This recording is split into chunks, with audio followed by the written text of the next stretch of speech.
Kita mulai acaranya. Bismillah. Assalamualaikum warahmatullahi wabarakatuh. Waalaikumsalam warahmatullahi wabarakatuh. Alhamdulillahirabbil alamin. Wassalatu wassalamu ala asrofil anbiya'i wal mursalin wa ala alihi washabihi ajmain amma ba'du.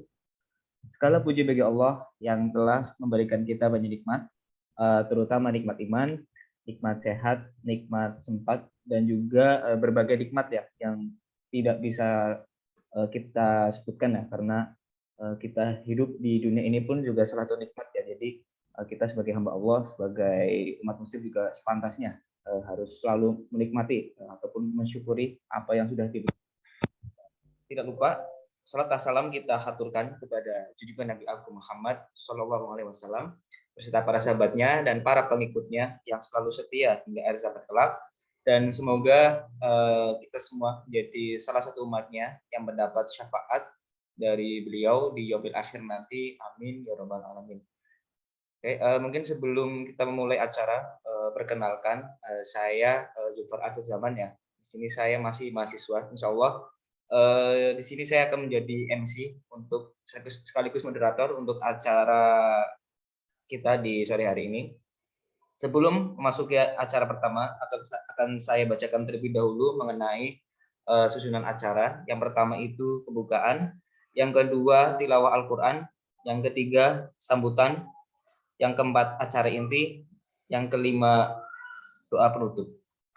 Oke, memasuki acara yang pertama, yakni pembukaan. Marilah kita buka acara kita di sore hari ini dengan membaca basmalah bersama-sama. Bismillahirrahmanirrahim. Yang selanjutnya untuk menambah keberkahan di acara sore hari ini akan ada pembacaan ayat suci Al-Quran yang akan disampaikan oleh Mas Hamas. Kepada Mas Hamas, waktu dan tempat saya persilahkan.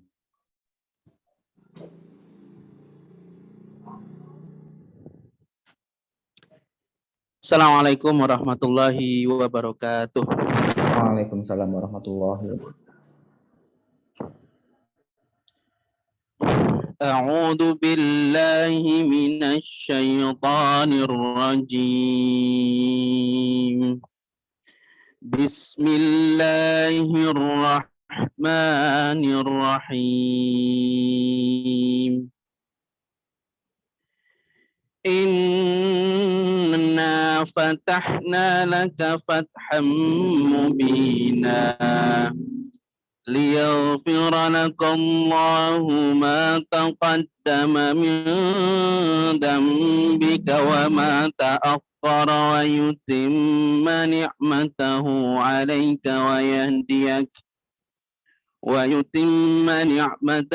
عليك ويهديك صراطا مستقيما وينصرك الله نصرا عزيزا هو الذي أنزل السكينة في قلوب المؤمنين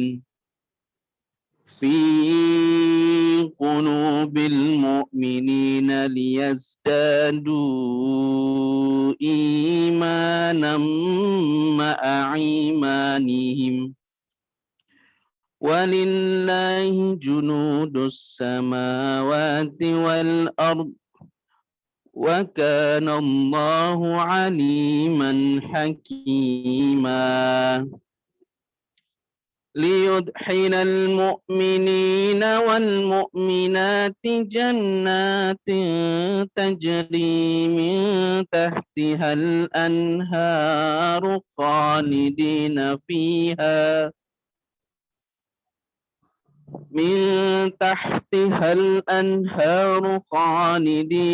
فيها ويكفر عنهم سيئاتهم وكان ذلك عند الله فوزا عظيما ويعذب المنافقين والمنافقات والمشركين والمشركات الضالين بالله ظن السوء عليهم دائرة السوء وغضب الله عليهم ولعنهم وأعد لهم جهنم وساءت مصيرا ولله جنود السماوات والأرض وكان الله عزيزا حكيما إنا أرسلناك شاهدا ومبشرا ونذيرا لتؤمنوا بالله ورسله وتعزروه وتوقروه وتسبحوه بكرة وأصيلا إن الذين يبايعونك إنما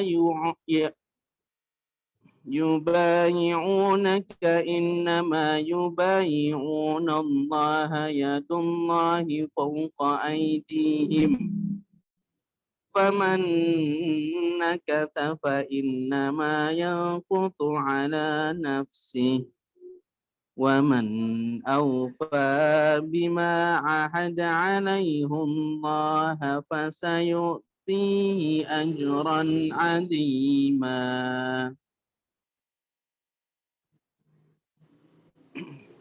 صدق الله العظيم. Assalamualaikum warahmatullahi wabarakatuh.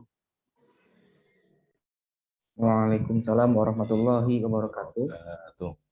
Syukron kepada Mas Hamas yang telah membacakan ayat suci Al-Quran. Semoga yang membaca ataupun yang mendengarkan mendapat pahala oleh Allah Subhanahu wa taala.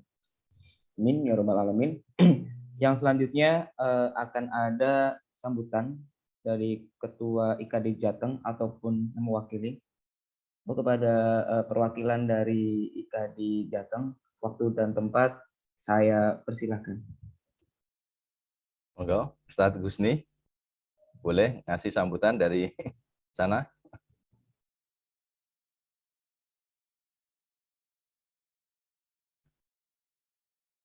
Oke, Ustadz Gusni, kita tunggu sebentar.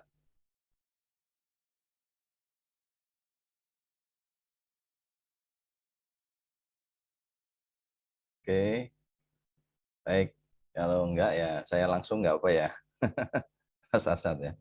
Jadi, tapi nanti ada sesi sendiri ya untuk materi ya. Bismillahirrahmanirrahim. Assalamualaikum warahmatullahi wabarakatuh. Warahmatullahi wabarakatuh. Alhamdulillahirabbil alamin wassalatu wassalamu ala asrofil anbiya'i wal mursalin sayyidina wa maulana Muhammadin wa ala alihi wa ashabihi ajma'in. Rabbi shrahli sadri wa yassir li amri wahlul 'uqdatam bilisani yafqahu qawli, amma ba'd. Para ustadz, ustadzah rahimakumullah. Teman-teman, ini ada pengurus IKD di wilayah maupun di daerah yang dirahmati Allah Subhanahu wa taala. Para peserta dialog ya, kebangsaan, dialog dakwah dan kebangsaan yang dirahmati Allah Subhanahu wa taala. Puji syukur mari kita panjatkan kehadirat Allah Subhanahu wa taala atas limpahan nikmat yang diberikan kepada kita sehingga di kesempatan sore hari ini kita bisa bersilaturahim, bermuajaah di acara kita dalam keadaan sehat walafiat tanpa ada halangan suatu apapun. Yang kedua, kami mohonkan maaf, ini Pak Ketua, Ustadz Usep, dan Ustadz Gusti posisi masih di jalan ini, tadi menyampaikan ada di Tol Bawen, sehingga mungkin ada problem ketika sinyal dan seterusnya ya di jalan yang tidak stabil. Maka ala kulli hal, tanpa mengurangi rasa hormat terhadap Bapak Ibu semua, kami mewakili dari PBIK di Jawa Tengah sekaligus bidang pengurus wilayah bidang sejarah, seni dan budaya Dan kami mengapresiasi atas kerawuan kehadiran Bapak Ibu semua di acara kita. Ini diskusi perdana kita sekaligus program bidang sejarah, seni dan budaya. Ya. Di salah satu program kita adalah kita ingin mengadakan penyadaran sejarah ya, kepada para dai termasuk juga masyarakat secara umum.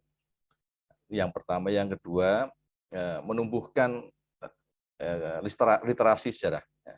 Jadi menumbuhkan budaya membaca, ya. Kemudian nanti budaya mengkaji, sampai nanti kemudian budaya menulis.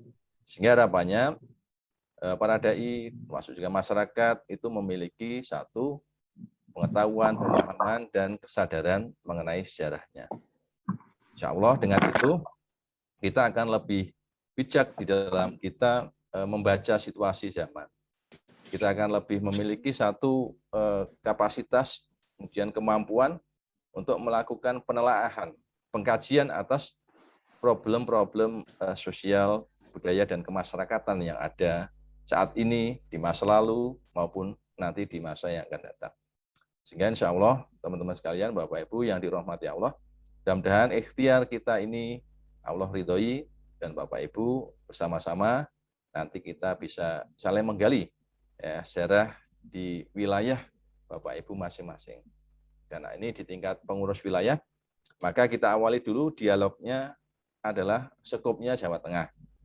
Maka di kesempatan hari ini kita mengambil tema tentang peran ulama dan santri di dalam upaya untuk kemerdekaan, ya, memperjuangkan kemerdekaan Republik Indonesia. Dan ini sekaligus dalam rangka kita memperingati 77 tahun kemerdekaan Republik Indonesia. Mudah-mudahan Allah ridhoi, berkahi, dan selamat mengikuti agenda ini dari awal sampai dengan akhir. Bapak Ibu bisa berpartisipasi, bertanya, ataupun nanti menyampaikan pendapat, mungkin menyampaikan informasi, temuan-temuan berkaitan dengan kesejarahan di wilayahnya masing-masing. Saya akhiri, Assalamualaikum warahmatullahi wabarakatuh. Waalaikumsalam warahmatullahi wabarakatuh. Syukron kepada Pak Sohe ya, selaku perwakilan dari IKADI Jateng yang telah menyampaikan ya sambutannya. Acara yang selanjutnya ini acara inti, jadi insya Allah pada kesempatan kali ini terkait dialog dakwah dan kebangsaan akan mengangkat tema terkait peran ulama dan santri di Jawa Tengah dalam perjuangan kemerdekaan Republik Indonesia. Jadi kalau Bapak Ibu ataupun saya sendiri melihat ya, mungkin atau menarik ke belakang kembali, bagaimana sih bangsa Indonesia itu merdeka ya. Jadi kalau kita melihat di satu sisi bahwa peran ulama ataupun peran santri juga bisa ketika peristiwa 10 November ya di Surabaya. Jadi peran ulama ataupun peran santri itu sangat kental ya. Kita lihat di fatwa jihad ya yang dikeluarkan oleh pendiri NU ya, yaitu Hasyim Asy'ari. Jadi mungkin kita tahu ya bagaimana sih peran ulama.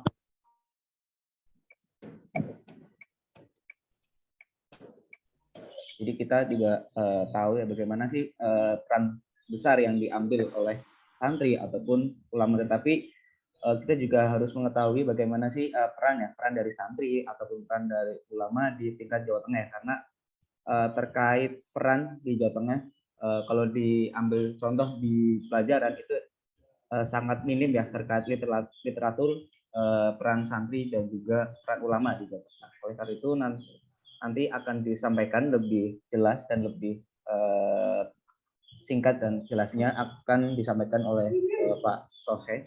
Monggo kepada Pak Sohe, waktu dan tempat saya persilahkan. Baik, bismillahirrahmanirrahim. Bapak Ibu, melanjutkan dari tadi yang kami sudah sampaikan di awal. Ini Sugeng Rawuh apa satu-satu ya yang sudah hadir di Zoom ini ya. Ada Pak Suparti ini, Sugeng Rawuh. Ini ada Pak Sukarman Syukur, ada Pak Tri Eritris, dan ada Mas Agung BM Sugeng Rawuh, ada Pak Bambang. Bambang ini posisi di Mekah atau sudah di Indonesia ini? Masih di mute itu. Dan Bu Amani Mundur. Alhamdulillah. Pak Farid dari Kendal, pada Pak Pur, Pak Zaki, dan semuanya saja, Pak Suryadi, Pak Aryoko, Kebumen, ahlan wa sahlan. Baik, jadi Bapak Ibu, rahimakumullah, tema kita tentang peran umat Islam ya. Saya mengambil cakupan yang agak lebih luas ya, peran umat Islam dalam memperjuangkan kemerdekaan Indonesia. Tapi saya persempit untuk lingkupnya, yaitu ada di Jawa Tengah. Karena kita tinggal di Jawa Tengah. Kalau yang tema tentang nasional, kemarin di 17 Agustus dan sekitarnya itu sudah banyak yang mengupas. Ya. Para ulama, para ilmuwan itu sudah banyak yang mengupas. Tapi yang mengupas tentang Jawa Tengah sepertinya kok masih belum. Maka pilihan itu kita ambil, yaitu kita coba bahas, bincangkan, diskusikan seperti apa sih umat Islam mengambil peran di dalam perjuangan kemerdekaan yang ada di Jawa Tengah ini. Maka biar lebih fokus, saya mohon izin untuk bisa share screen di kesempatan hari ini. Ya, jadi baik, jadi umat Islam dan perjuangan kemerdekaan Republik Indonesia di Jawa Tengah. Nah, ini tema kita Bapak Ibu. Dan alhamdulillah kita semua saat ini sudah merasakan, sudah menikmati nikmatnya kemerdekaan. Ya. Sudah 77 tahun bangsa kita merdeka. Dan maka tadi oleh Mas Hapas dibacakan juga Al-Quran Surat Al-Fat mengenai ayat-ayat kemenangan. Ya. Dan Allah SWT juga mengingatkan kepada kita di dalam Al-Quran Surat An-Nasr ayat 1-3. A'udzubillahi minasyaitonirrajim. Bismillahirrahmanirrahim. Idza jaa nasrullahi wal fath. Apabila telah datang pertolongan Allah dan kemenangan, wa ra'aitan nasa yadkhuluna fi dinillahi afwaja. Melihat manusia masuk agama Allah dengan berbondong-bondong, maka fasabbih hamdi rabbika wastaghfir innahu kana tawwaba. Maka bertasbihlah dengan memuji Tuhanmu dan mohonlah ampun kepadanya, sungguhnya Dia Allah Maha penerima tobat. Jadi maka mari senantiasa kita syukuri kenikmatan kemerdekaan ini dengan tiada hentinya kita bertasbih, memuji kepada Allah, sekaligus kita senantiasa mohon ampun kepada Allah, dan kita isi kemerdekaan ini dengan amal-amal nyata, ya, dengan kerja-kerja nyata kita sesuai dengan ya ruang amal masing-masing kita. Ada yang menjadi guru dengan mengajar, ada yang menjadi mahasiswa dengan belajar mengembangkan potensi, ada yang menjadi ASN ya di sektor pemerintahan, kita melayani masyarakat dengan sebaik-baiknya, dan semuanya itu kita niatkan karena Allah Subhanahu wa taala. Maka teman-teman sekalian, kita sebagai umat Islam tentu adalah merupakan satu entitas Bapak Ibu, satu elemen yang penting dalam perjuangan kemerdekaan bangsa ini. Jadi umat Islam di dalam sejarahnya itu senantiasa tidak terlepas, senantiasa terlibat ya, di dalam peran membangun negeri, dalam peran-peran untuk memperjuangkan ya, perbaikan bangsa itu. Kebetulan waktu itu kan belum ada konsep negara yang modern ya. Jadi berperan di dalam pembangunan bangsa. Termasuk Bapak Ibu, perjuangan kemerdekaan negara Republik Indonesia ini, sebagaimana tadi moderator berikan pengantar, itu tidak terlepas dari peran para ulama dan santri, ya, peran umat Islam, di samping juga masyarakat secara umum. Sehingga Bapak Ibu, kalau kita membaca bukunya Ahmad Mansur Surya Negara, ya, itu ada api sejarah, beliau menuliskan itu, beliau dengan menarik melukiskan tentang peran ulama, ya, peran ulama ya, di masa lalunya. Beliau gambarkan bahwa ulama ini sebagai sosok yang berjuang. Ya. Jadi ulama itu sosok yang senantiasa berjuang dengan harta dan jiwanya. Jadi tidak hanya hartanya, tapi juga jiwanya. Kemudian para ulama ini sosok yang berkeliling Nusantara. Jadi berkeliling dari pulau ke pulau, mendakwahkan Islam, sekaligus menggelorakan patriotisme. Jadi sekaligus memupuk semangat kecintaan terhadap tanah air di kalangan para santri-santrinya. Ini dilakukan oleh ulama-ulama. Ya, mulai dari Wali Songo, ada Sunan Giri misalnya, beliau berdakwah sampai ke Bima, berdakwah ke Sulawesi, berdakwah sampai ke Maluku, ke Ternate. Ini dalam rangka itu. Sekaligus menanamkan tentang pentingnya kesadaran menjadi sebuah bangsa yang merdeka. Ini tidak lepas dari apa peran-peran ulama ya, dalam konten-konten dakwahnya. Maka keberadaan ulama itu juga tidak terlepas dari santri, Bapak Ibu. Ya, ulama dan santri itu adalah barat sekeping mata uang yang berbeda sisinya, ya, sisinya berbeda, tapi memiliki peran kesejarahan yang sama. Jadi sisinya berbeda, satu sebagai mu'alim yang senantiasa memberikan ilmu, ya kan? Menyampaikan wasiat-wasiat, menyampaikan motivasi, menjadi konselor. Satu adalah pembelajar, ya, yang senantiasa terus bergelut dengan kitab, ya, mempelajari hukum-hukum agama, dan seterusnya. Itu dua sisi, tapi peran kesejarahannya sama dalam membangun bangsa, yaitu senantiasa siap ketika panggilan perjuangan itu memanggil. Nanti Bapak Ibu, kita akan lihat seperti apa itu perjalanannya, kemudian manifestasinya. Maka Bapak Ibu, Islam di dalam konteks bangsa Indonesia itu punya peran sebagai agama pembebas. Buktinya apa, Bapak Ibu? Di perjuangan untuk meraih kemerdekaan ini telah dimulai sejak lama oleh umat Islam. Yaitu ketika para penjajah awalnya adalah pedagang itu.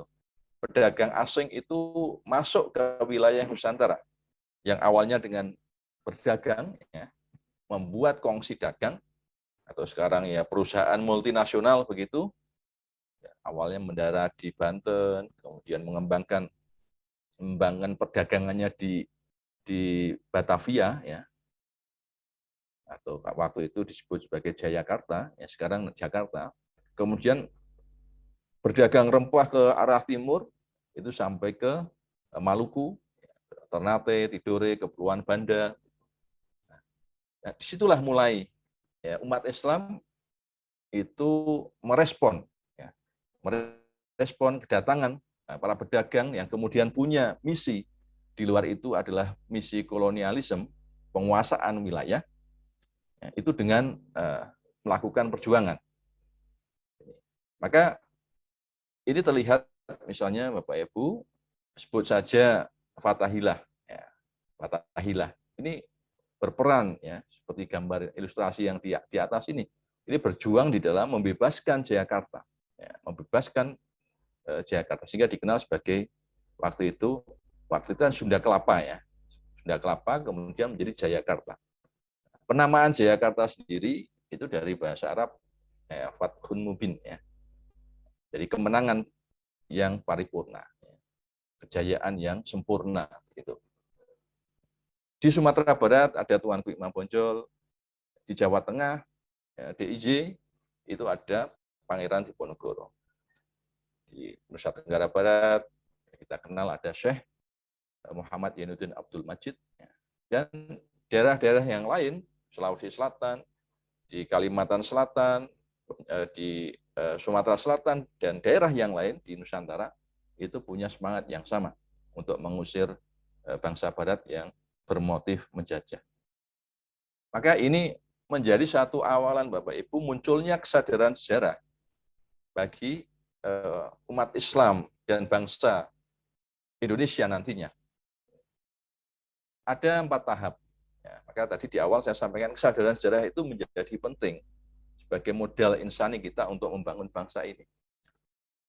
Jadi kalau kita buat periodisasi ini bisa kita bagi menjadi 4 tahap. Munculnya kesadaran bangsa kita. Ya. Yang pertama adalah embrio nasionalisme. Munculnya embrio benih-benih kecintaan terhadap tanah air dan bangsa. Ini abad ke-7 sampai 19. Kemudian munculnya apa yang disebut sebagai nasionalisme politik. Ya, umat Islam ini terlibat di dalamnya. Ini di awal abad 20. Nanti akan saya bahas di slide selanjutnya. Kemudian nation state. Ya. Jadi munculnya nation state atau yang disebut sebagai negara bangsa. Jadi kalau di awal abad ke-20 itu kita masih konsep bangsa. Ya. Belum ada konsep negara. Tapi nanti tahun 45-an dan setelahnya begitu, kita sudah menggodok ya, tentang konsep negara, nation state. Maka kemudian ada upaya-upaya untuk kita memang melakukan pendobrak ya, atau revolusi. Ya, revolusi agar apa? Agar antara nation, ya, bangsa dan negara itu sempurna di dalam konteks kita secara politik sebagai bangsa yang berdaulat. Dan setelah Indonesia merdeka tahun 50 sampai dengan sekarang, nah inilah fase implementasi daripada nasionalisme kita. Sehingga diistilahkan sebagai civic nationalism. Kita sekarang adalah peran-peran implementasi dari nasionalisme kita, ya, peran-peran pembangunan bangsa ini. Seperti apa itu? Embrio nasionalisme yang mana nanti umat Islam, ulama dan santri terlibat. Nah, ini kita tengok. Ya, ada perang Diponegoro, perang Jawa, ini yang tengah. Tapi jauh sebelum itu, di abad ke 15-16 itu misalnya ada kita kenal sosok namanya Pati Unus. Ya, Pati Unus, Sultan dari Demak. Ini yang sudah memiliki kesadaran sejarah.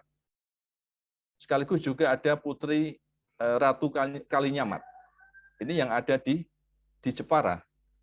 Sudah memiliki kesadaran sejarah. Untuk apa? Mengusir ya, watan bangsa asing yang coba ingin masuk ke Nusantara. Waktu itu di daerah Malaka, di Semenanjung Melayu, sekarang Malaysia. Itu kuasaan Portugis yang kemudian ingin menguasai Malaka. Dan Malaka dengan Demak itu memiliki kesadaran sejarah, kesadaran kawasan sebagai negeri-negeri Muslim. Maka Pati Unus dan pasukannya datang ke Malaka untuk berperang membantu Kesultanan Malaka waktu itu. Ini dilanjutkan nanti Sultan Agung. Jadi Sultan Agung Yogyakarta ya. Yogyakarta dengan Jawa Tengah itu dipisahkan karena apa namanya? Karena realitas politik modern. Waktu itu kita masih belum mengenal istilah Jawa Tengah, Jogja, Jawa Timur itu belum mengenal. Kita mengenalnya ya Mataram. Kita mengenalnya Demak, Pajang. Gitu. Nah, dalam perkembangan di abad ke-17, ya Jawa Tengah itu ya Mataram, masuk bagian Mataram. Sultan Agung memiliki kesadaran sejarah, kesadaran kawasan, mengusir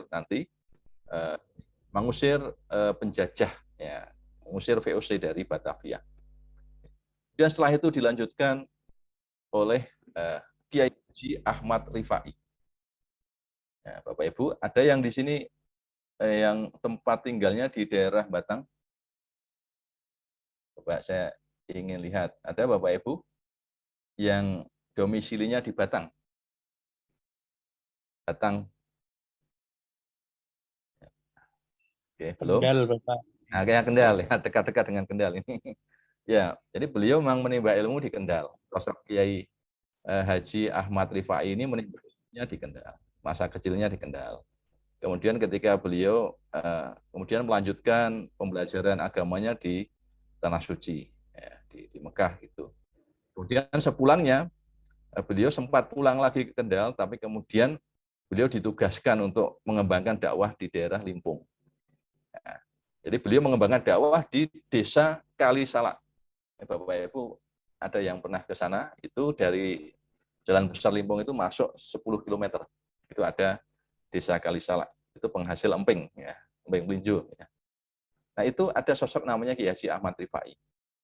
Jadi beliau itu menanamkan spirit jihad. Ini selamat datang ini Ustaz Usep, Gengrawuh, Ustaz Usep. Menanamkan spirit jihad perjuangan. Ya. Dari mana? Dari satu kampung yang ada di pelosok itu. Ini. Melalui apa? Melalui dakwahnya. Jadi dakwah keagamaan, beliau menyampaikan membahas soal ibadah, ritual, sholat dan sebagainya, itu beliau sampaikan. Tapi juga beliau mengobarkan semangat anti penjajahan. Turun, Bu. Ya. Dan bahkan beliau mengajarkan kepada santrinya bahwa berjuang melawan pemerintah kolonial itu merupakan perang sabil. Menarik ini Bapak Ibu, konsep perang sabil atau perang suci, perang di jalan Tuhan. Ya.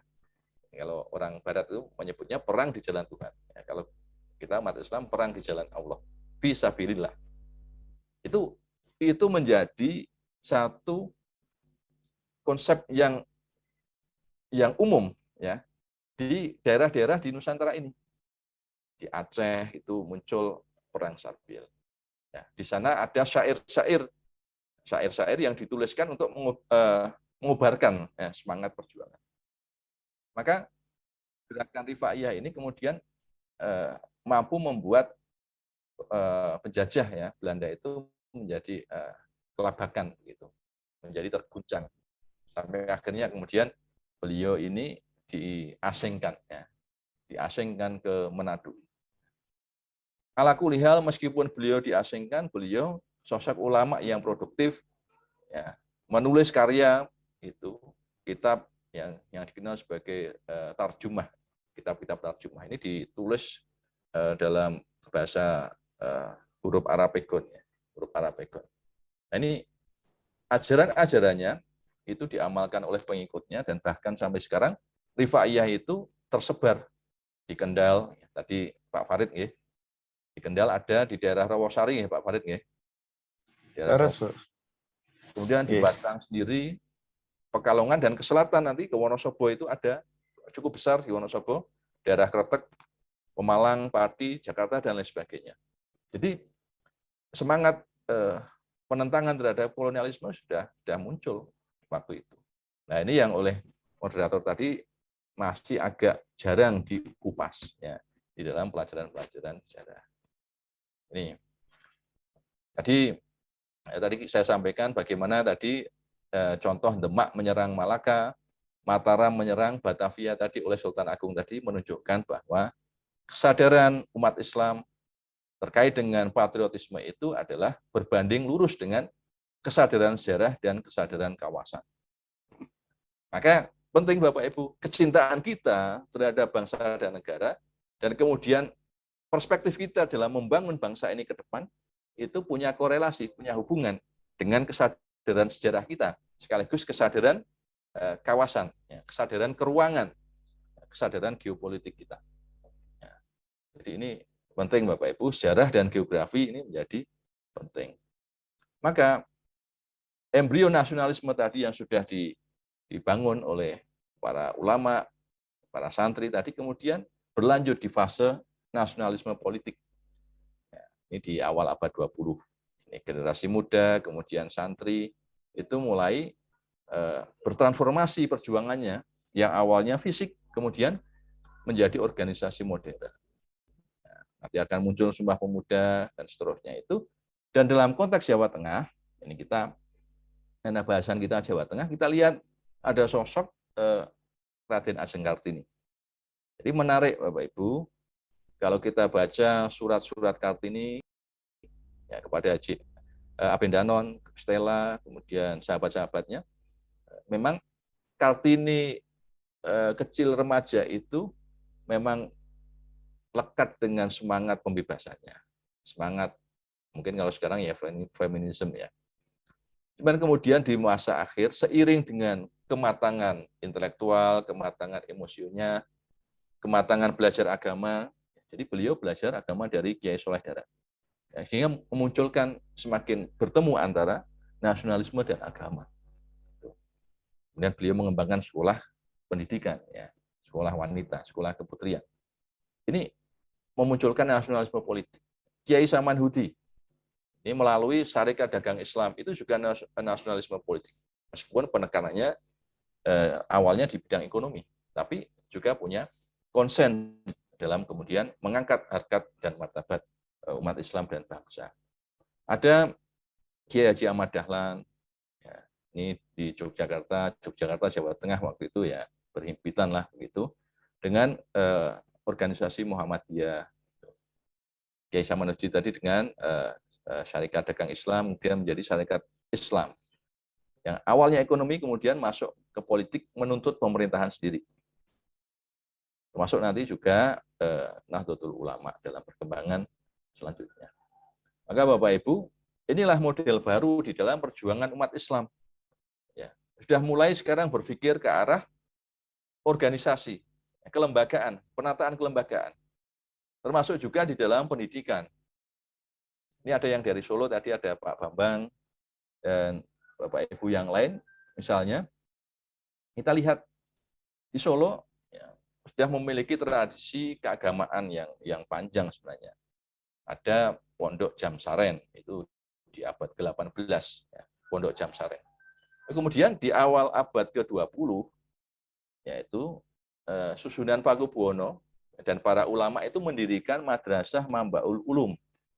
Nah, ini menariknya karena ini menjadi bibit pesantren modern dalam perkembangan lebih lanjut di Indonesia. Jadi umat Islam juga berpikir strategis. Saatnya kita mengembangkan pendidikan yang modern karena sudah berpikir mengenai tantangan ke depan. Bapak Ibu di sini ada yang di sektor pendidikan seperti apa? Bapak Ibu memandang realitas kita hari ini dan kemudian seperti apa kita harus mempersiapkan ke depannya. Maka ya tadi kami sampaikan Syarikat Islam itu menjadi satu corong perjuangan umat Islam. Jadi Cokro Aminoto sendiri sebagai pemimpin tertinggi Syarikat Islam selalu tegas menyampaikan bahwa antara Islam dan nasionalisme itu adalah satu paket. Satu paket. Dalam kemusliman itulah jiwa nasionalis dan patriot itu bergabung untuk berjuang menuju kemerdekaan. Jadi Muslim dan nasionalis itu adalah satu paket dalam diri seorang Muslim. Dan tujuannya apa? Muaranya adalah untuk perjuangan. Kalau waktu itu adalah kemerdekaan. Maka di Jawa Tengah, Syarikat Islam itu disambut ya, secara meriah oleh masyarakat. Dan sekarang waktu itu yang besar awalnya di Solo, kemudian di Semarang, dan yang warisan-warisannya sampai sekarang masih bisa kita lihat berkelanjutan adalah di Banjarnegara. Bapak Ibu ada yang dari Banjarnegara di sini? Di Banjarnegara ada Yayasan Pendidikan Islam Cokro Aminoto. Ya. Yayasan Pendidikan Cokro Aminoto itu adalah awalnya dari benih-benih Syarikat Islam. Dan Syarikat Islam di Banjarnegara memang besar. Ya. Bahkan Cokro Aminoto sendiri pernah datang ke Banjarnegara di dalam kongresnya. Jadi memang besar. Kemudian Kiai Haji Ahmad Dahlan kemudian mengembangkan pendidikan juga di Banjarnegara karena memang Banjar itu terbuka di dalam modernitas, dalam keagamaan dan aspek-aspek lainnya. Maka kemudian tadi dakwah melalui sektor pendidikan tadi itu yang kemudian memunculkan aktor-aktor baru, memunculkan intelektual baru, kelas menengah baru Muslim. Maka dalam perkembangan lebih lanjut, nanti inilah yang akan mengisi pos-pos sektor-sektor dalam kehidupan berbangsa dan bernegara. Misalnya nanti melalui organisasi Young Islamic Bond, melalui NU Persis Masumi, ini muncullah nanti sosok-sosok Muslim negarawan. Lahir sosok-sosok Muslim negarawan. Contoh yang saya masukkan di sini adalah sosok Prawoto Mangkusasmito. Nah, ini kelahiran Grabak. Ada di Bunita, di sini tadi saya lihat Bunita, ada Bunita, Iya, Pak. Bu Anita. Iya. Nah ini Grabak Bu Anita. Oh iya. Apa sih? Gerabak Purworejo apa Magelang? Ya, Grabak Magelang ini, beliau kelahiran Grabak Magelang. Prawoto Mangkusasmito. Jadi menarik kiprah beliau di Masumi. Beliau adalah pemimpin tertinggi Masumi di masanya. Dan kisah-kisah Prawoto Mangkusasmito menarik ketika beliau diasingkan atau dipenjara di Kediri. Bagaimana susahnya istrinya, anaknya, perhatiannya kepada sosok Prawoto untuk terus memompa agar beliau tetap berjuang. Ini kisah-kisah sejarah keluarga dari sosok pejuang ini patut untuk kita angkat agar kita juga merasakan ya denyut nadi dan semangat para pejuang dan keluarganya ternyata juga ikut mensupport. Maka ini detik-detik menjelang kemerdekaan ketika Jepang datang, ini kita lihat di Jawa Tengah misalnya sejak zaman Knil Belanda, Jepang masuk hingga masa revolusi, itu para santri terlibat di dalam berbagai pertempuran. Yang terkenal ya melalui laskar-laskar yang dibentuk. Jadi ini contoh laskar Hizbullah. Ya, laskar Hizbullah ini para santri. Kemudian ada laskar Sabilillah. Ini para ulama, para kiai. Ini kebanyakan masuk di laskar Sabilillah. Di antara sosok-sosok pemimpin laskar itu ada sosok namanya Kiai Haji Saifuddin Yuhri. Ya, ini pemimpin Hizbullah ya, yang ada di Kedu. Yang ada di Kedu ini Kiai Saifuddin Yuhri. Kemudian beliau nanti menjadi Menteri Agama. Ada juga Jenderal Sudirman. Ini ada di Purbalingga, Purwokerto, begitu. Beliau pada waktu itu sudah memimpin dan berhasil mengumpulkan 5.000 senjata yang beliau berhasil rebut di tangan Jepang itu. Ini untuk proses perlawanan gerilya dan seterusnya. Jadi peran santri di masa revolusi tidak hanya bicara doang, ya, ini real. Dan itu momentumnya semakin menguat ya ketika menjelang tahun 45. Ya, tadi disampaikan Laskar Hizbullah dibentuk. Ya, ini Laskar Hizbullah dari kalangan santri ya, ada dari santri-santri di pondok pesantren, para kiai, para ulama, para petani, ya, pemuda dan masyarakat. Jadi ini di akhir masa pendudukan Jepang. Nah, di Jawa Tengah sendiri yang terkenal itu adalah ada beberapa divisi. Yang pertama divisi Sunan Bonang. Ini divisi Sunan Bonang ini di Surakarta, di Solo. Ada juga divisi Syarif Hidayatullah ini di Pekalongan. Dan divisi yang paling besar itu adalah divisi Kedu yang tadi saya sampaikan dipimpin oleh Kiai Haji Saifuddin Yuhri dalam perkembangan lebih lanjutnya. Dan laskar-laskar ini terlibat langsung di dalam front-front pertempuran. Ya, tidak hanya di balik layar, terlibat langsung. Nanti akan kita kupas di Jawa Tengah, misalnya di Banyumas, di Kedu, Semarang, Pekalongan, di Pati, ya, itu terlibat. Ini contoh-contoh. Saya nggak bisa menampilkan semua karena waktu terbatas. Ini contoh-contoh saja. Misalnya di Ambarawa ada pertempuran Palagan Ambarawa. Ini kalau para laskar menyebutnya perang Sabil di Ambarawa itu. Ini kemudian di Solo ada serangan umum 4 hari. Ini para laskar dan tentara pelajar. Di Semarang ada peristiwa pertempuran 5 hari. Ini para laskar, juga ada pemuda sosialis dan seterusnya. Sehingga ada salah seorang pejuang itu yang gugur di daerah Serondol.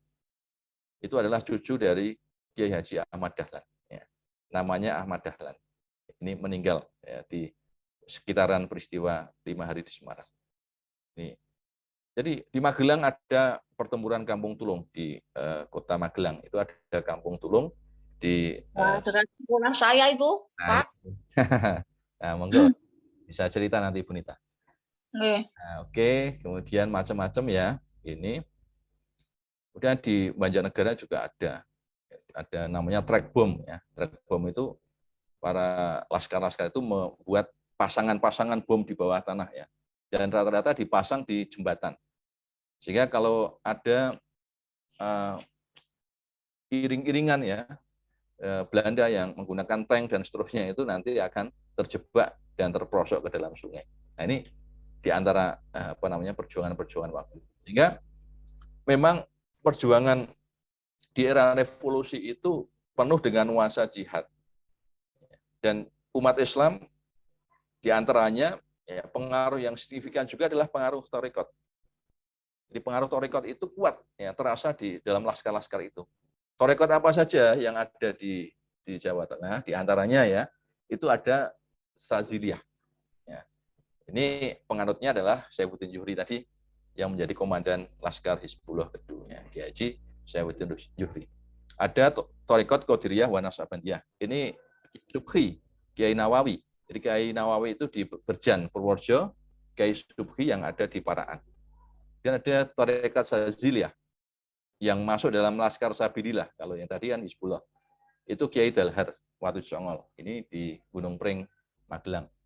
Ada Khalidiyah Naqsabandiyah. Ini Kiai Damanhuri, Kiai Siraj Payaman, ya, Kiai Haji Mangdur dari Temanggung, Kiai Haji Idris Wonosobo dan lain sebagainya. Jadi melalui thariqat-thariqat itulah dipompa semangat juang para santri dan kemudian diarahkan untuk masuk ke dalam laskar-laskar perjuangan. Baik, dan ternyata kalau tadi moderator menyampaikan resolusi jihad, ulama di Jawa Tengah itu sebelum resolusi jihad itu juga sudah menfatwakan jihad. Jadi ini jarang diekspos ini. Ya, ini sumbernya dari Kiai Haji Saifuddin Zuhri. Ya. Jadi ada fatwa jihad dari ulama Jawa Tengah yang ada di Kedu. Yang intinya adalah bahwa wajib bagi Muslim laki-laki perempuan untuk berjuang mempertahankan kemerdekaan. Nih. Dan itu di bawah atau dihandle tanggung jawab secara institusional itu oleh Masyumi. Ya, Masyumi. Nah, ini para ulama yang hadir, ini dari Kedu dan juga dari Banyumas itu hadir di dalam rapat itu 1 hari 1 malam membahas untuk fatwa jihad ini. Sehingga realisasinya fatwa itu berjalan, ya tidak hanya fatwa tapi juga dilaksanakan. Contohnya apa? Yaitu pengiriman para laskar yang dibekali dengan bambu runcing di daerah Kedu menuju ke Surabaya. Jadi kita kenal sosok Kiai Subhi atau kita kenal Kiai Bambu Runcing. Ini di daerah Paraan ya. Ini daerah Paraan. Ini dekat kalau sekarang daerahnya dekat dengan Gudang Bako ya. Di daerah Gudang Bako di sekitaran Klenteng ya, Klenteng Cina di Kota Paraan. Itu domisilinya. Jadi beliau mensupport bersama Kiai Haji Mangdur di Temanggung, mensupport para laskar itu dengan bambu runcing yang ada, dan daerah Kedu itu kan penghasil bambu. Ya. Daerahnya Bu Nita tadi, Grabak, Tegarejo, Pakis, dan seterusnya itu kan bambu-bambu banyak itu. Purworejo, Kulon Progo, Temanggung, dan seterusnya. Kabupaten Semarang juga. Ya, itu yang dibawa ke Surabaya menggunakan kereta-kereta seperti ini. Ini yang sudah diberi doa. Maka Bapak Ibu, inilah bahwa peran ulama, peran kiai, peran umat Islam itu real, tidak hanya mitos ya, tapi real.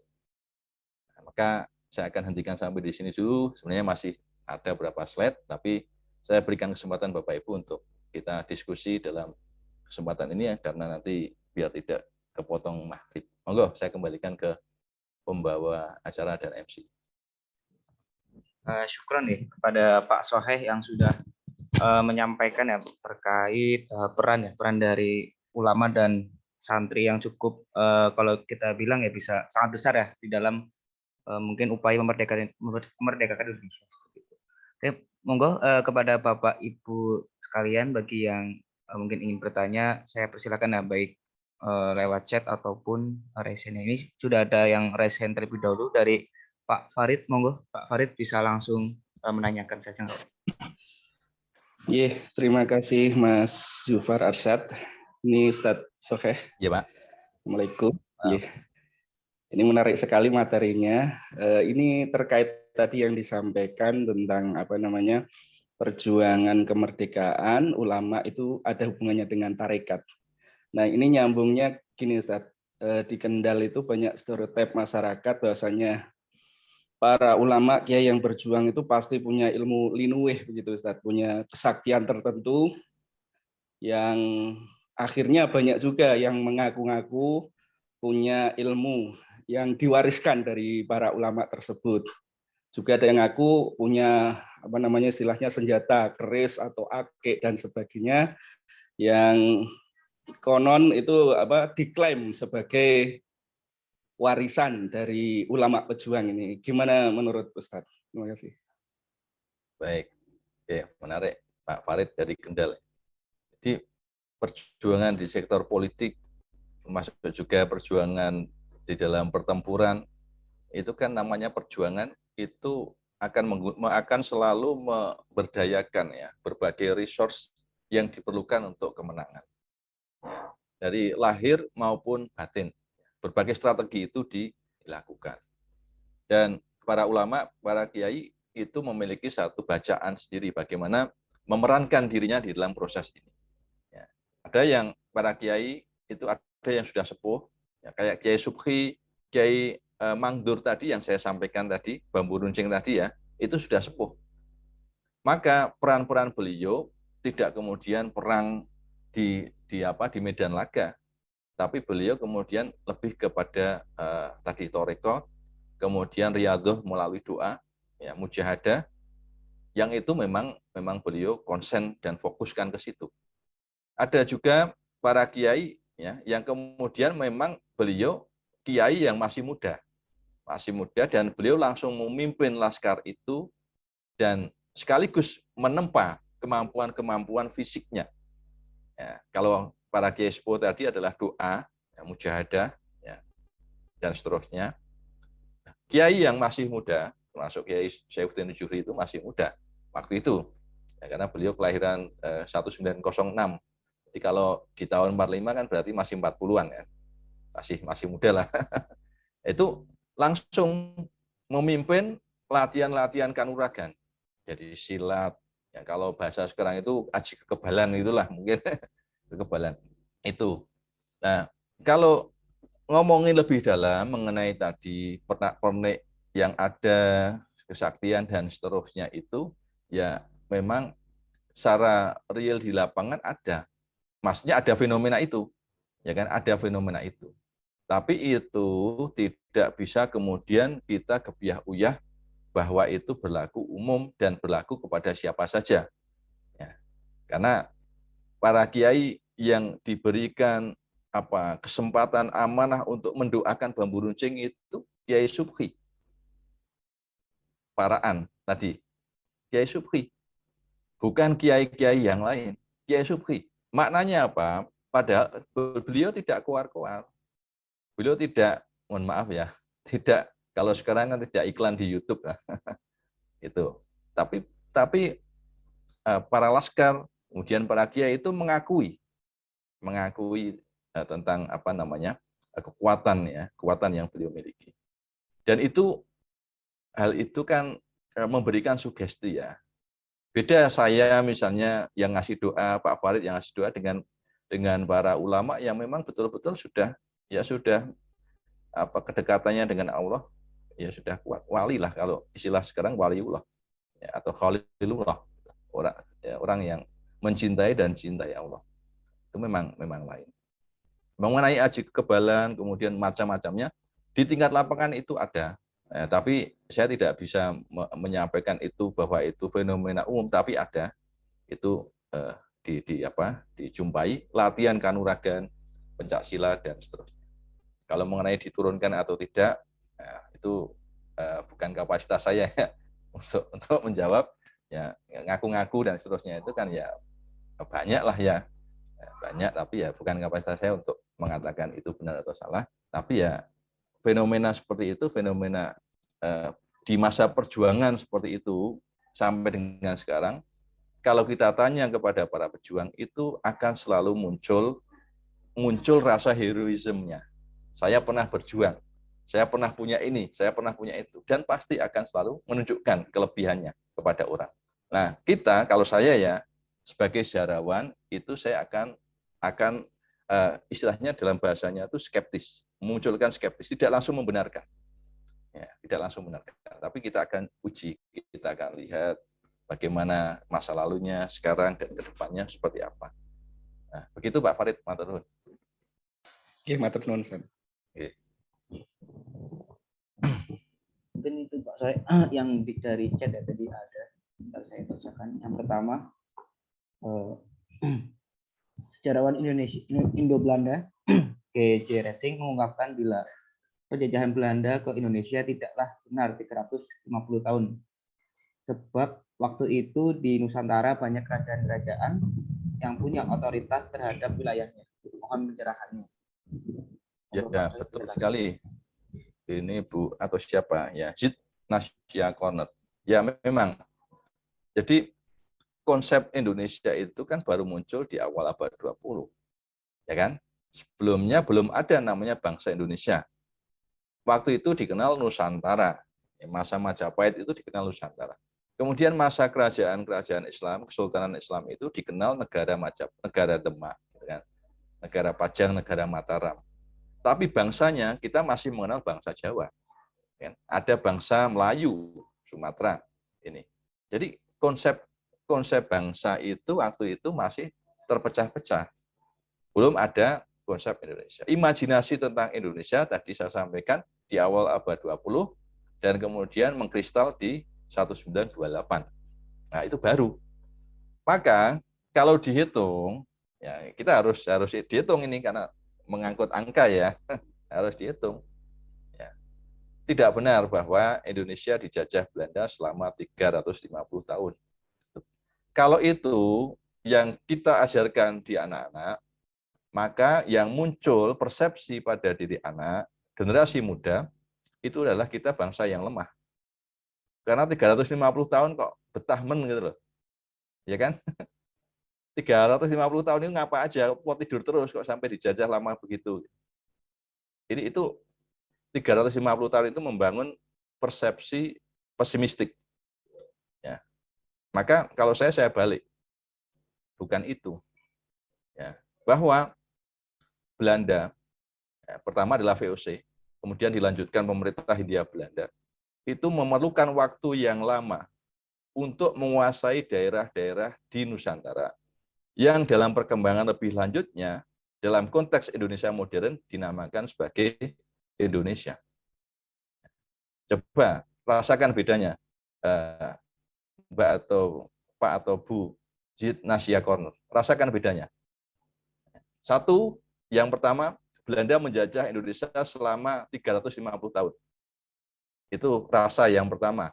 Rasa yang kedua, Belanda memerlukan waktu kurang lebih 350 tahun untuk menaklukkan atau menjajah ya, daerah-daerah di Nusantara yang dalam perkembangan selanjutnya, dalam konteks Indonesia modern itu menjadi Indonesia. Ya. Coba rasakan bedanya. Ya. Ya. Kalau yang kedua tadi yang saya sampaikan, itu perspektifnya Indonesia itu kuat.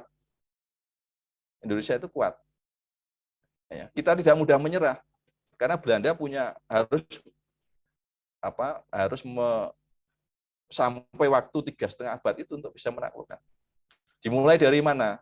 Awalnya kan Batavia, 160 1628-29 itu. Kemudian melebar. Nah, Jawa sendiri baru dikuasai oleh Belanda, Jawa ya, itu setelah kekalahan di Diponegoro. Itu Jawa ya, dikuasai secara menyeluruh ya sampai ke dalam-dalam ke desa-desa itu setelah Diponegoro dikalahkan. Aceh itu di tahun 1905-an ya. Aceh. Maknanya apa? Tadi kita Belanda itu susah untuk menaklukkan kita. Jadi salah kalau dikatakan 350 tahun. Ya. Itu harus dirinci antar berbagai macam daerah. Ya. Sehingga kalau saya buat konklusi dalam satu pernyataan, itu saya menggunakan pilihan yang kedua, Belanda memerlukan waktu lebih dari atau sekitar 350 tahun untuk bisa menaklukkan daerah-daerah di Nusantara yang dalam perkembangan lebih lanjut itu menjadi Indonesia. Begitu jawaban dari saya. Sebelum ke Ustadz ya, tadi di chat ada itu, dengan keterlibatan kaum santri yang begitu besar dalam perang kemerdekaan, mengapa kemudian TNI dan pemerintahan dikuasai oleh kaum non santri? Monggo kepada Pak Soleh bisa langsung dijawab. Ini. Jadi menarik ini Pak Teguh. Nah, tadi Pak Agung saya sudah jawab tadi ya. Sekaligus saya sudah jawab. Nah, Pak Teguh menarik. Jadi satu, jadi ada kita itu para laskar ya dalam sejarahnya itu kan berjuang tanpa pamrih ya, dengan semangat jihadnya dan seterusnya, dengan apa-apa yang dia punya, dengan senjata seadanya itu berjuang dengan pola-pola latihan yang tradisional ya. Tadi saya sampaikan latihan bela diri dan seterusnya. Di sisi yang lain ada tentara yang ya tadi Knil ya, tentara terdidik yang dilatih oleh Belanda itu sudah menggunakan pola manajemen pelatihan yang modern. Gitu. Nah, semuanya berperan di dalam perebutan kemerdekaan.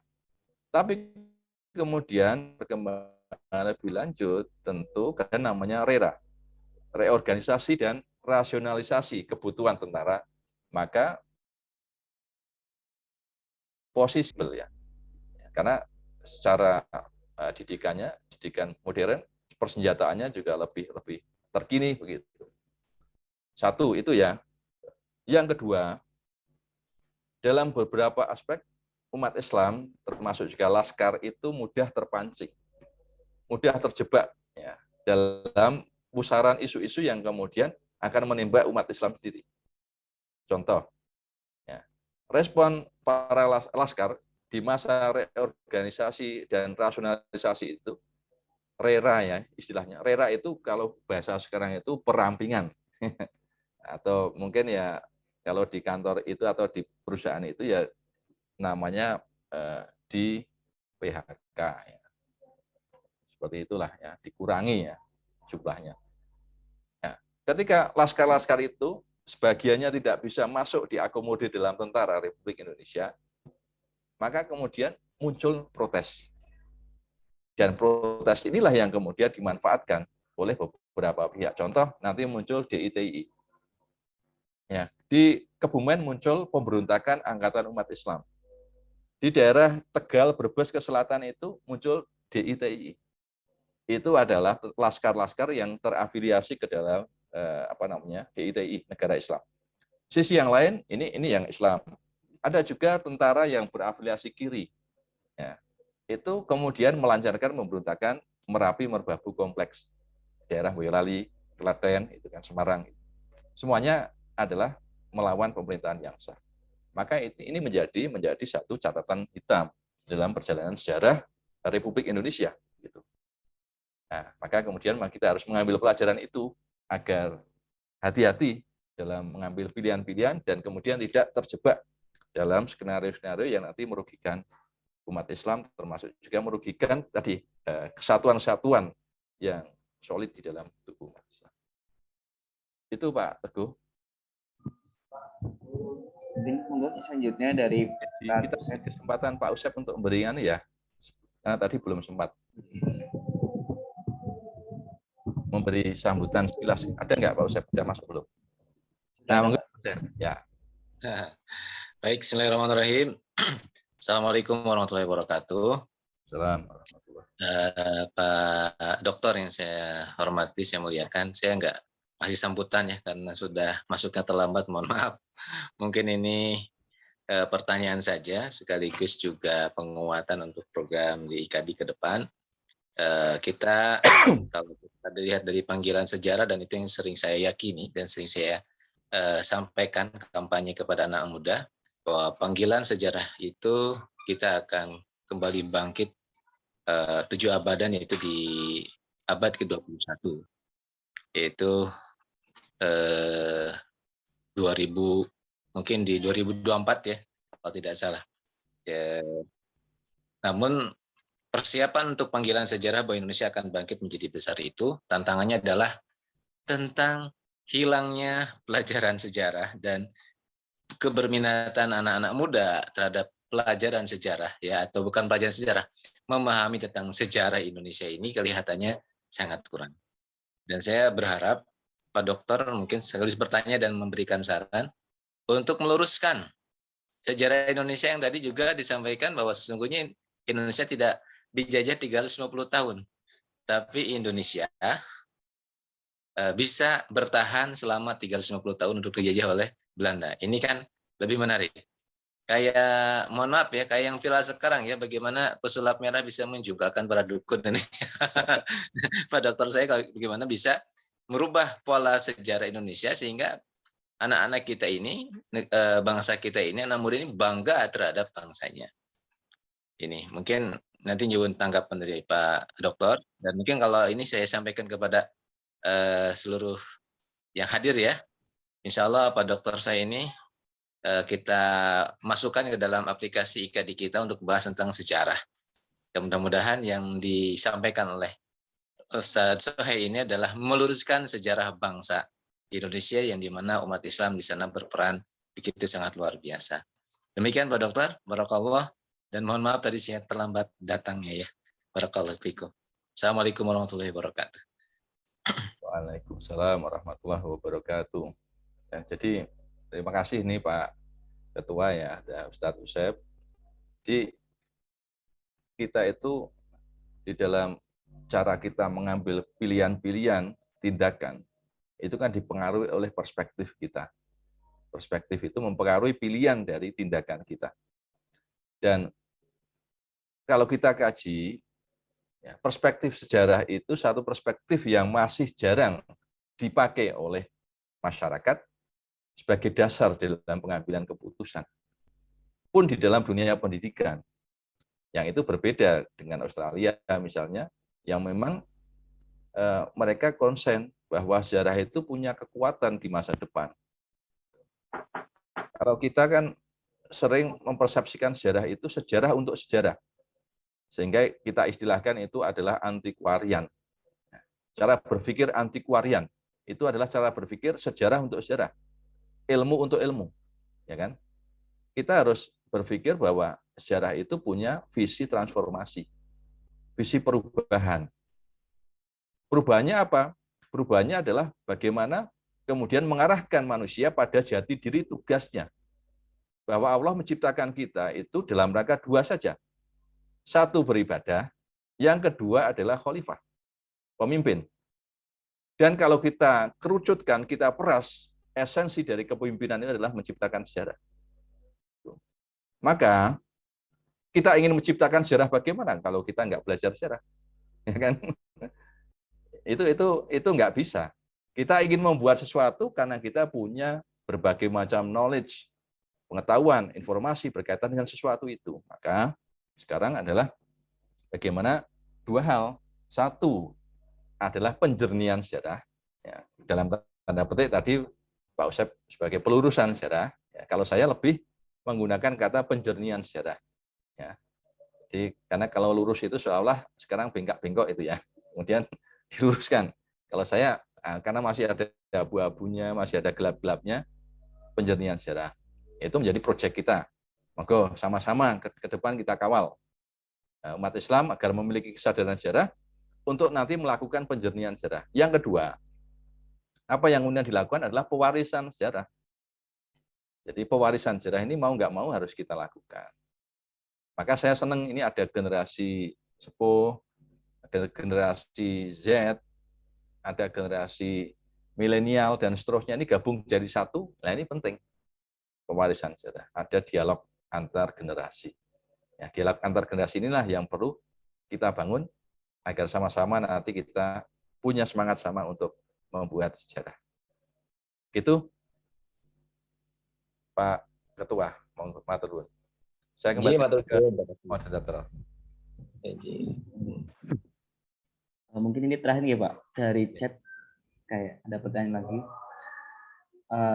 Ada pendapat bahwa Indonesia secara de jure sudah merdeka sejak 17 Agustus 1945, tetapi secara de facto belum merdeka. Ada syair atau tembang Syekh Abu Bakir yang isinya masih 100 tahun lagi kemerdekaan hakiki terwujud. Jadi 1145 ditambah 100 tahun tambah 100 itu 2045. Kemudian muncul narasi Indonesia Emas 2045. Mohon pencerahannya Ustaz. Gua bisa langsung di Ini ada yang resen juga nih, Zid Nasia Corner ada resen. Kira-kira ada mau yang disampaikan nggak? Ini Pak. Oke. Waalaikumsalam. Assalamualaikum warahmatullahi. Untuk sejarah ini kan seperti yang puzzle besar yang kita nggak tahu menau akan, tetapi kan sejarah itu katanya tergantung siapa yang menuliskan.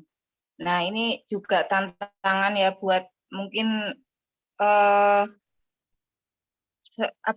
kita sebagai orang tua, saya khususnya sebagai guru kemarin tuh kita mengambil tema tentang Aku Cinta Indonesia, mengambil subtema mengenai pahlawan. Kebetulan karena di Magelang bersinggungan banyak dengan Pangeran Diponegoro, maka kita tertantang untuk mengeksplor sebetulnya Pangeran Diponegoro itu seperti apa.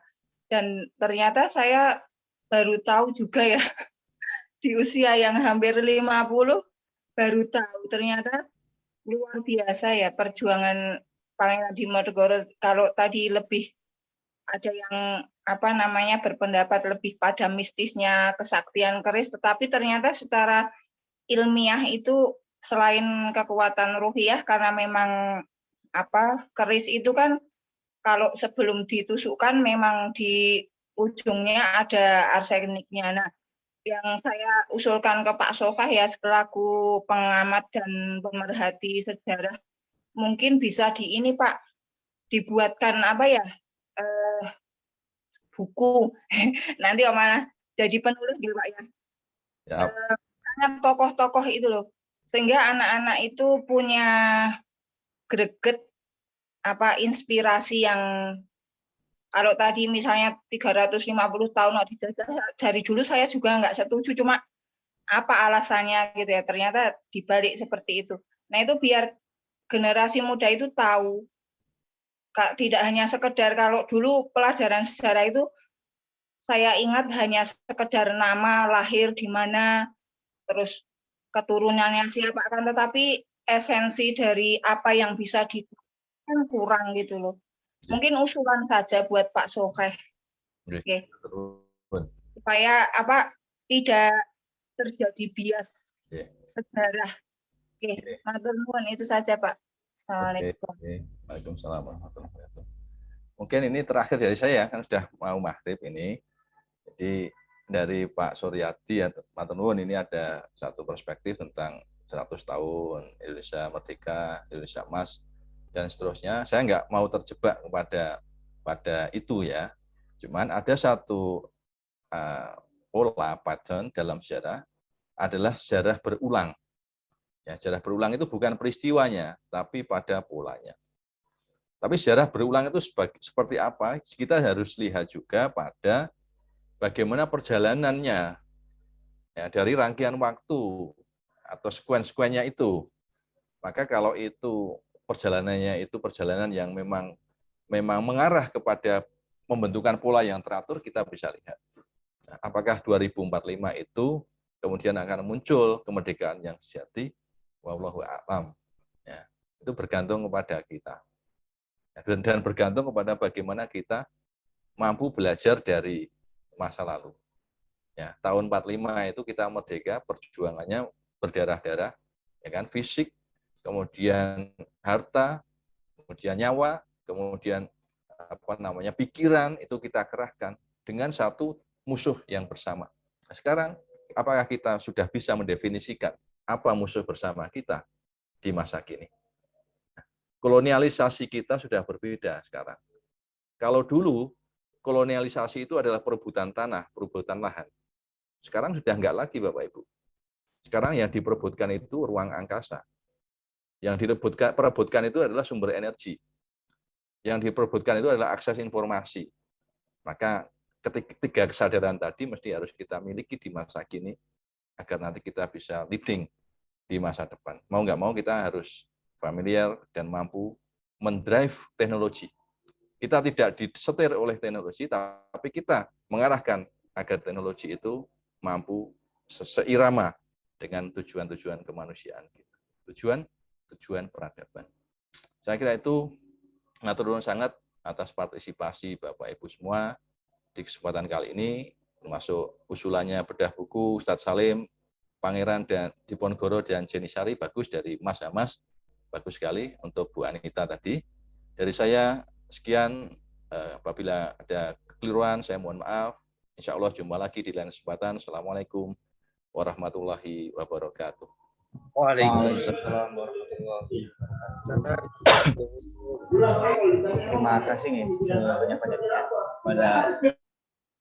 kepada Pak Sohe yang sudah mungkin cukup memberikan banyak sekali wawasan ya terkait peran dari ulama ataupun santri ya di dalam mungkin upaya memerdekakan Indonesia di lingkup Jawa Tengah. Dan juga saya ucapkan terima kasih kepada Bapak Ibu sekalian yang sudah menyempatkan waktunya untuk bisa hadir di tengah kesibukan Bapak dan Ibu sekalian. Saya selaku MC mohon maaf jika dalam memandu acara ya dari acara pembukaan hingga acara sekarang terdapat banyak salah kata baik sengaja ataupun tidak sengaja. Memasuki acara terakhir yakni akan ada doa penutup yang akan dipimpin oleh Ustadz Teguh. Mohon mau Pak Ustadz Teguh. Enggak Ustadz Teguh. Kalau nggak ada ya tutup dengan doa kafaratul majelis, nggak apa-apa. Oke, mungkin sebelum kita tutup acara kita di sore ini, marilah kita ucapkan istighfar terlebih dahulu, astagfirullahaladzim, astagfirullahaladzim, dan disempurnakan dengan doa penutup majelis. Subhanallahumma wa bihamdika, asyhadu an la ilaha illa anta, astaghfiruka wa atubu ilaik. Sekian dari saya, kurang lebihnya mohon maaf. Sekian, wassalamualaikum warahmatullahi wabarakatuh. Waalaikumsalam warahmatullahi wabarakatuh.